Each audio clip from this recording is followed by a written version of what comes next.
श्रीराम. गर्भसंस्कार आपल्याकडचे जे 16 महत्त्वाचे संस्कार आहेत त्यातला खरं तर हा एक खूप महत्त्वाचा संस्कार आहे, पण तो कालांतराने कसा करावा या संभ्रमामध्ये बहुधा तो संस्कार मागे पडत चाललाय. आणि आत्ताचं जे आधुनिक स्वरूप आलंय ते म्हणजे ठीक आहे, डोहाळ जेवण करायला पाहिजे, मग त्याच्या जोडीला आता इव्हेंट हा प्रकार इतका त्याच्यामध्ये शिरलाय की सगळंच आधुनिक झालेलं आहे. आणि बरं तेही ठीक, हल्ली तर एकच छोटं बाळ असतं प्रत्येकाचं, त्यामुळे ते एक झालं की तो विषयच संपला. सगळ्यात पहिल्यांदा आधी तुमचं अभिनंदन की तुम्ही तुमच्या पहिल्या बाळासाठी भावंड आणता आहात. मग तर अशा परिस्थितीमध्ये तर गंमतच असते की दुसऱ्या वेळेला तर काहीच केलं जात नाही. उलट खूप छान तुम्ही योग आम्हाला दिलात की दुसऱ्या वेळेला येऊन आम्हाला गीतापाठांनी गर्भसंस्कार करता येत आहेत या छोट्या नवीन येणाऱ्या बाळासाठी. आणि आम्ही असा मानस हे केलेला आहे. संकल्प मी नाही म्हणणार, मागच्याही वेळेला मी कारण हेच सांगितलं होतं की 18 असे आम्हाला जर संस्कार करायला मिळाले, म्हणजे 18 मातांवर आणि त्यांच्या होणाऱ्या बाळासाठी, तर आम्हाला ते करायची इच्छा आहे. आणि आम्ही म्हणून 7 जणींचा ग्रुप केलाय. आज एक काकू नाही येऊ शकल्या आणि आम्ही त्या ग्रुपला नावसुद्धा सप्तमातृका असं दिलेलं आहे. तर सप्तमातृका, मातृ ही एक खूप मोठी शक्ती आहे आणि सगळ्या विश्वाची म्हणजे ती जननी आहे, जगदंबा म्हणतो आपण तिला. आणि सगळ्या विश्वाची ती शक्ती असल्यामुळे तिच्यापेक्षा श्रेष्ठ खरं तर कोणीच नाही. म्हणजे तीच परमात्मा स्वरूप आहे. योगेश्वर कृष्ण आणि शक्ती याच्यामध्ये भेद म्हणायला तर आपण कोण, आपण भेद करणारे कोण? त्यामुळे शक्ती स्वरूप एकच आहे. आणि म्हणूनच बहुधा परमेश्वराने सुद्धा जरी स्त्री आणि पुरुष हे 2 निर्माण केले असले तरी हे सगळा कार्यभार हा त्यांनी स्त्रीला सोपवलेला आहे. आणि म्हणजे आपण तर ना याच्यामध्ये आपला सन्मान स्वतः स्वीकारला पाहिजे की आपण जन्माने एक स्त्री म्हणून जन्माला आलो. उलट केवढं तरी जबाबदारी आपल्याला मिळालेली आहे. आणि मग माझ्या आयुष्याचं ध्येय काय असेल तर मी ही जबाबदारी जास्तीत जास्त उत्तमरित्या पार पाडू शकेन. कारण असं म्हणतात की सगळ्या एका यशस्वी पुरुषाच्या मागे एक स्त्री उभी असते वगैरे, ह्या सगळ्या संकल्पना ज्यांनी त्यांनी आपल्या सोयीनी केलेल्या आहेत. खरं तर कोणीच कमी आहे आणि कोणीच जास्त असं नाही. परमेश्वराचेच दोघेही आपण मूर्तिमंत स्वरूप आहोत. पुरुष काय आणि स्त्री काय, त्याला ही चराचर सृष्टी निर्माण करायची होती आणि ही सृष्टीची निर्मिती कशी व्हावी म्हणून त्यांनी स्त्री आणि पुरुष निर्माण केलेले आहेत. पहिली गोष्ट मनातून त्यामुळे हे काढून टाकायचं आहे की स्त्री म्हणजे ना एक पाऊल मागेच, ती एक कमी. पण बरोबरी करता करता इतकंही पुढे धावायचं नाहीये.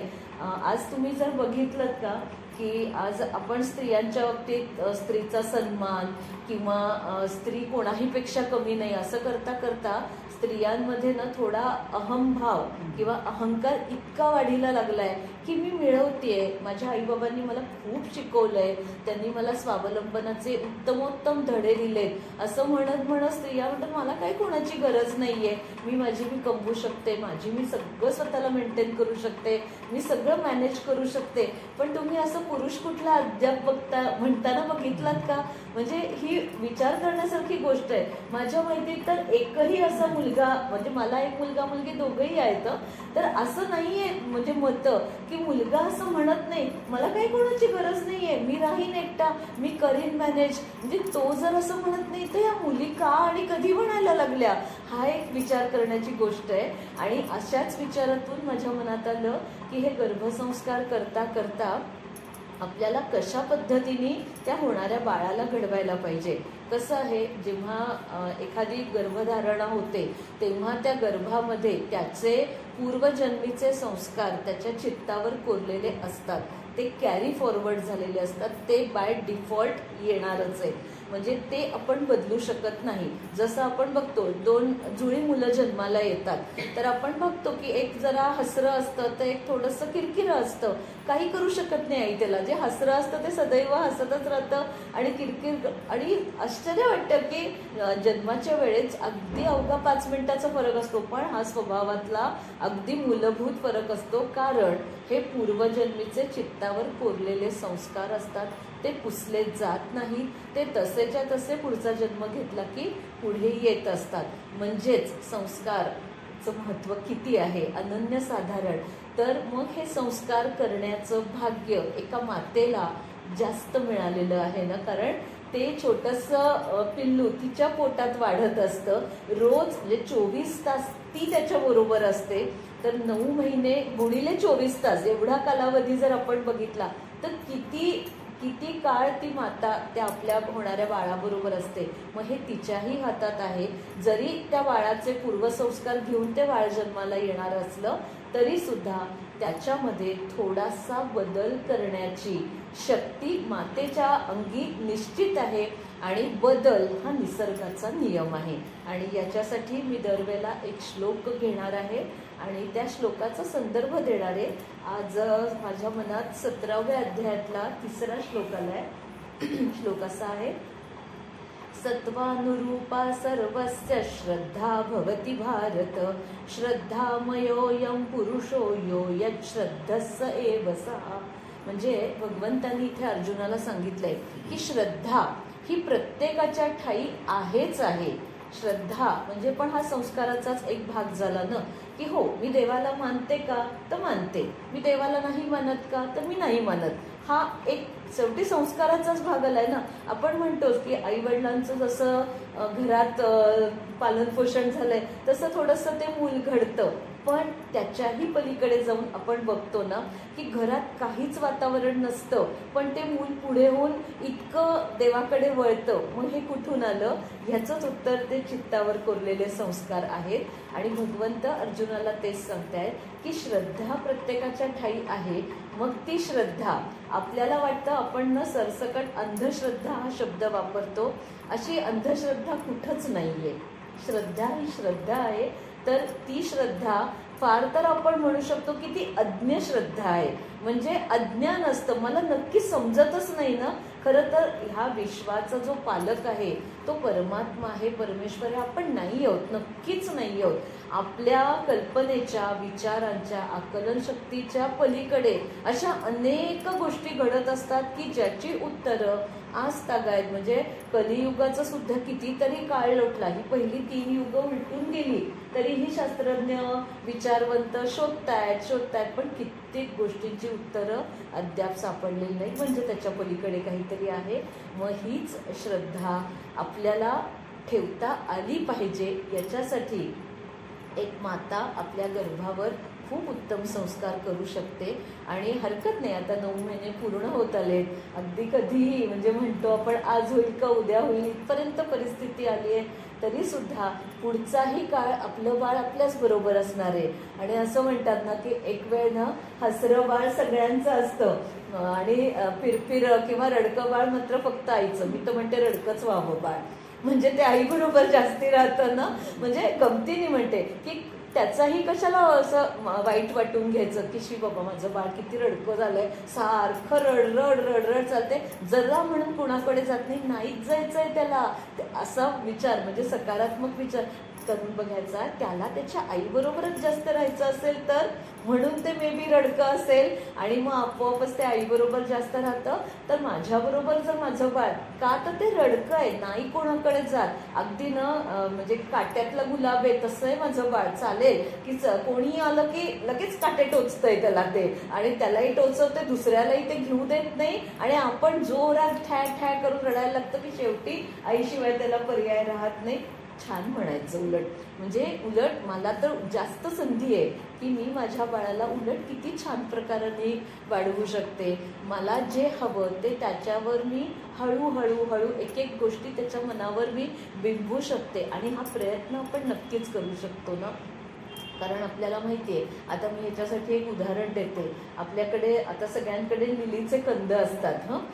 तर लिलीचा कंद कसा आहे बघितलात, मार्चमध्ये किंवा काही लिली आहेत त्या पाऊस पडल्यावर फुलतात आणि वर्षभर ते कांदे ना कुंडीत असो बागेत असो अक्षरशः लपलेले असतात.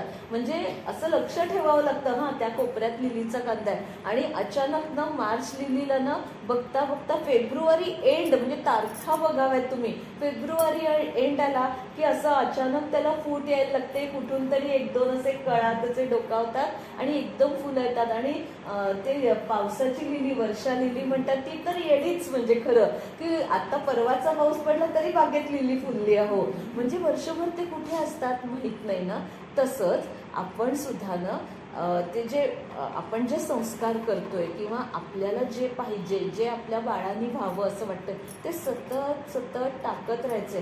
ते रोज टाकलेलं दिसणार नाहीये ना. जसं ते लिलीचा कांदा वर्षभर कुठं ठाव ठिकाणा पण नसतो, पण फूल जेव्हा मार्चमध्ये फुलतं काय सुंदर दिसतात. 4-5 रंगात ती फुलं फुलतात, देतात ना मनाला आनंद. म्हणजे निसर्ग प्रत्येक गोष्ट त्याची वेळ आली की तो बरोबर करत असतो. हा विश्वास, ही श्रद्धा, ही मनात ठेवायची आणि मी माझ्याकडून चांगले प्रयत्न करीन. शेवटी विधी लिखित आहे वगैरे वगैरे त्या गोष्टी आहेत, पण समर्थ रामदास स्वामींचा प्रयत्नवादावर खूप जास्ती भर होता. आणि त्यांनी म्हणजे त्यांच्या संपूर्ण दासबोधातून जे मार्गदर्शन केलंय त्याच्यातही रामदास स्वामी हेच म्हणतात की प्रयत्नांनी प्रारब्धाची रेषा म्हणजे पुसली जात नाही, पण त्याचं ना आपण म्हणतो ना की त्याची क्वालिटी कशी बदलते ते. म्हणजे एखादं खरखरणारं असतं ना, थोडंसं घासलं की जरा गुळगुळीत होतच की नाही, तशी प्रारब्धाची रेषा. स्वयंपाकघरातलंच बघा, आता तुम्हाला ना थाळ्यामध्ये वड्या थापता तुम्ही, तर कॉर्नर पीस घरातले, बाकी मधले डबा भरून कोणाला तरी द्यायचे असतात. पण हे माहितीये का, ते कॉर्नर पीस सुद्धा परत सगळे गोळा करायचे, परत थेंबर दूध घालायचं, परत जरा शिजवायचं, परत थापायचं. म्हणजे ते 10-15 कॉर्नर पीस असतात ना, तर त्याचा गोळा करून थापल्यावर पुन्हा चांगल्या 5-6 वड्या मिळतात. म्हणजे त्यात बाहेर नका देऊ, पण त्या घरात तुम्ही निदान. नाही तर मग घरातले तक्रार करतात, आम्ही काय कायम कॉर्नर पीसच खायचे का, तर त्यांना निदान हातावर चौकोनी वडी. म्हणजे हे असे छोटे छोटे बदल आहेत ना, हे बदल आपण नक्की करू शकतो.